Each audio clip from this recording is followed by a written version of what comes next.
Hello, വീണ്ടും ഒരു Tamil Nadu food recipe നോക്കിയാലോ. കല്യാണത്തിന് മുന്നേ ഞങ്ങൾ സ്നേഹിക്കുന്ന സമയത്തെ ഹസ്ബൻഡ് തമിഴായതുകൊണ്ട് എന്നെ എൻ്റെ ഫ്രണ്ട്സ് വിളിച്ച് കളിയാക്കുന്ന ഒരു പേരാണ് തൈര് സാദം. അവിടെ പോയ തൈര് സാദം കഴിച്ച് മടുക്കടി എന്നൊക്കെ പറയാറുണ്ട് തമാശയ്ക്ക്.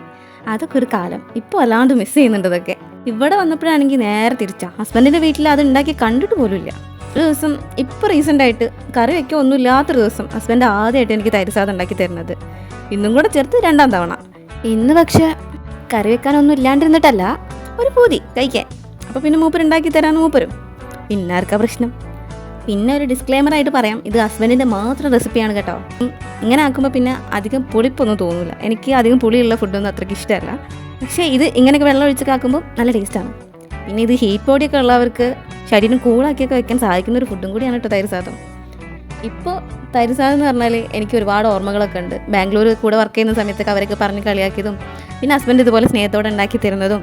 മൊത്തത്തിൽ തൈര് സാദം എന്ന് കേൾക്കുമ്പോൾ ഇപ്പോൾ ജസ്റ്റ് അതൊരു ഫുഡ് മാത്രമല്ല, ഒരുപാട് ഇമോഷൻ ഫീലിങ്സ് ഒക്കെ അടങ്ങിയിരിക്കുന്ന ഒരു എന്താ പറയുക, അത് തന്നെ.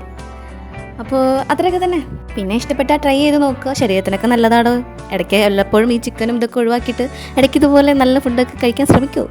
ഇനിയിപ്പോൾ പറയും, നിനക്കത് കിട്ടിയതുകൊണ്ടല്ലേ നീ അങ്ങനെ പറയുന്നേ എന്നൊക്കെ പറയും. സ്വാഭാവികം, ഇതൊക്കെ കേൾക്കാൻ ഞാൻ ബാധ്യസ്ഥയാണ്. എന്നാലും കുഴപ്പമില്ല, നല്ല ഫുഡാണ്, ട്രൈ ചെയ്ത് നോക്കുക. പിന്നെ ഒരു വീഡിയോയിൽ വരയ്ക്കും. നന്ദി. പിന്നെ ഒരു കാര്യം പറയാൻ മറന്നുപോയി, നിങ്ങളുടെ വീട്ടിൽ കറിവേപ്പില ഉണ്ടെങ്കിൽ അത് ഇതിൽ ആഡ് ചെയ്തോണ്ട് കേട്ടോ.